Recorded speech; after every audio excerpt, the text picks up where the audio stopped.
Assalamualaikum. Perkenalkan, nama aku Sita Nindita Salsabila dari kelas manajemen 4F dengan NIM 234159880. Di sini aku akan mempresentasikan materi tentang model kerja.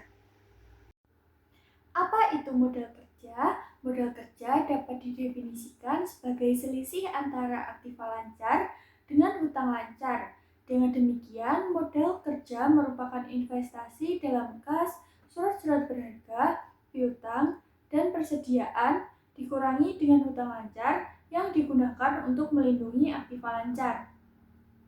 Secara umum, modal kerja dikelompokkan menjadi dua, yaitu yang pertama working capital.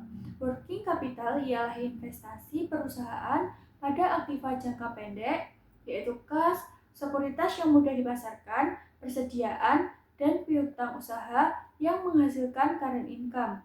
Yang kedua, non-working capital. Non-working capital ialah investasi perusahaan pada aktiva tetap, akan tetapi tidak menghasilkan current income.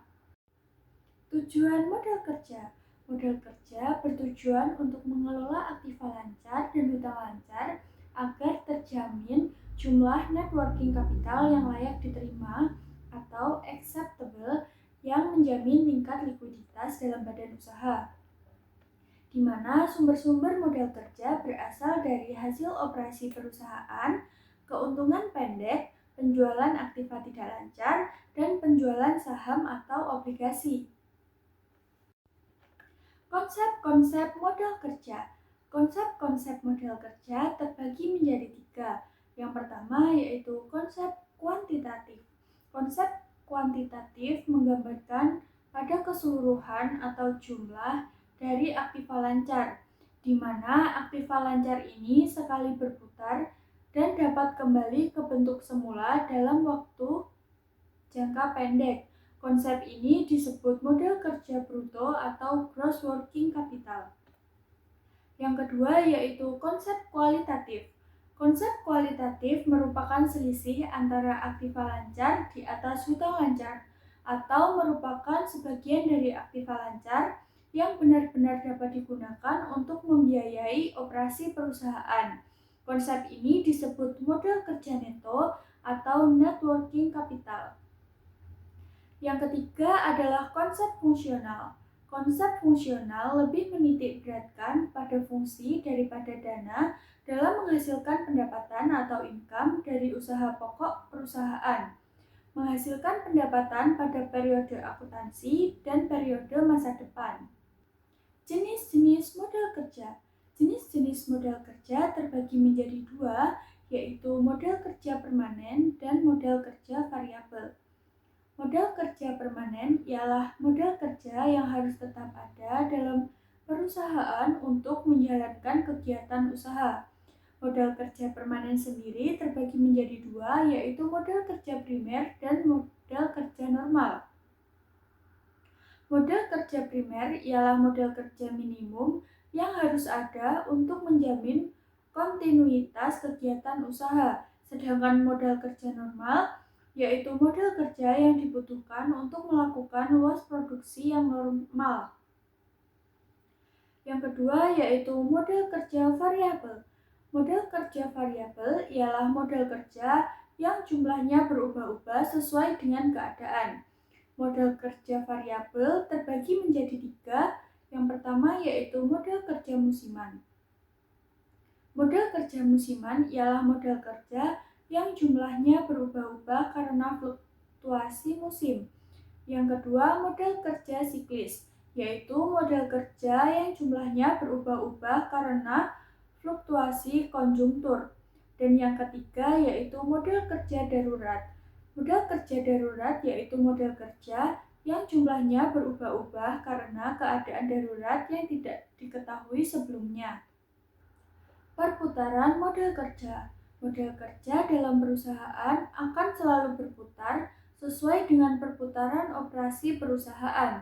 Periode perputaran modal kerja dimulai pada saat modal diinvestasikan ke dalam komponen modal kerja melalui proses operasi sampai dana tersebut kembali menjadi kas. Semakin pendek proses operasi, semakin cepat tingkat perputaran modal kerja.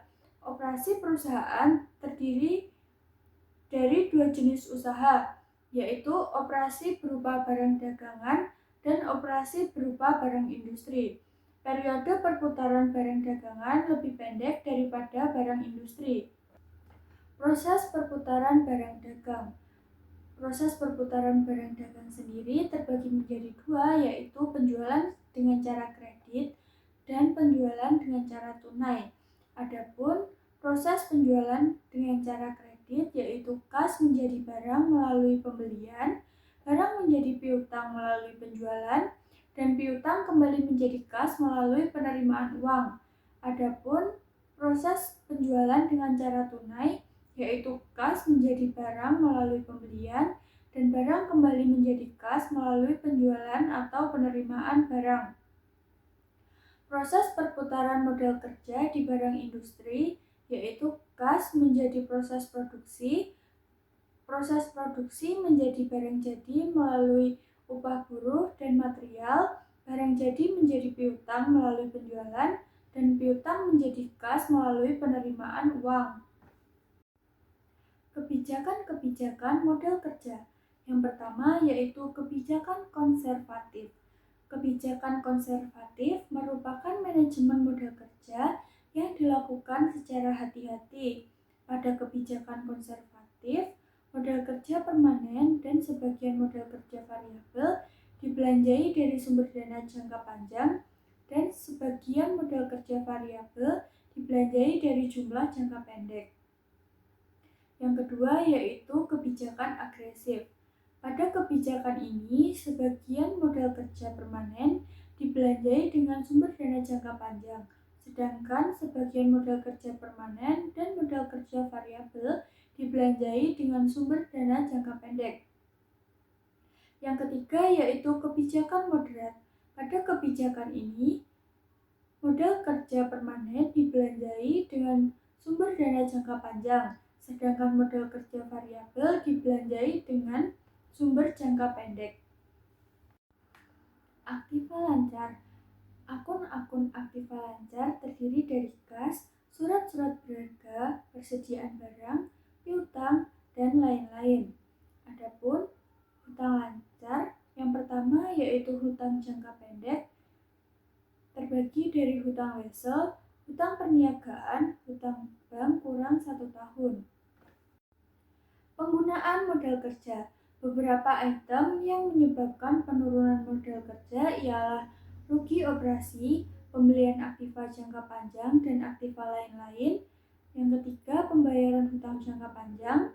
Yang keempat, penarikan kembali saham perusahaan atau redemption. Dan yang terakhir, pembayaran dividen tunai.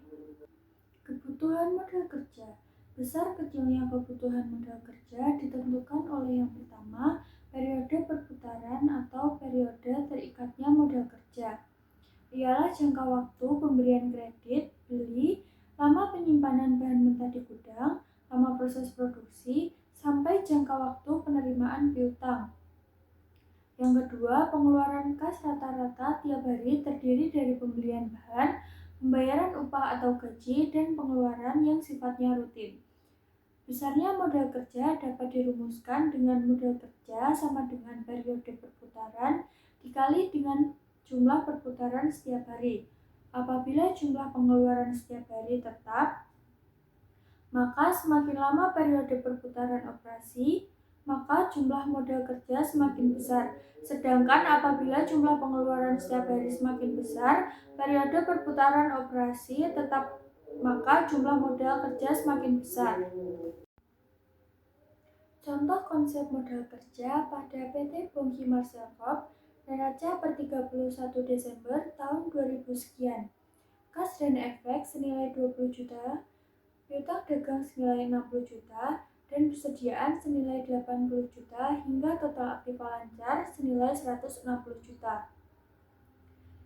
Mesin dengan total 70 juta dikurangi dengan penyusutan mesin senilai 14 juta, dan gedung senilai 120 juta dikurangi dengan penyusutan gedung senilai 24 juta, sehingga total aktiva senilai 312 juta.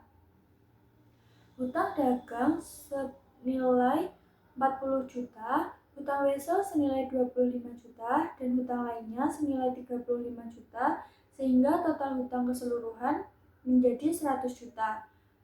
Modal saham senilai 200 juta dan laba ditahan senilai 12 juta, sehingga total hutang dan modal sendiri senilai 312 juta.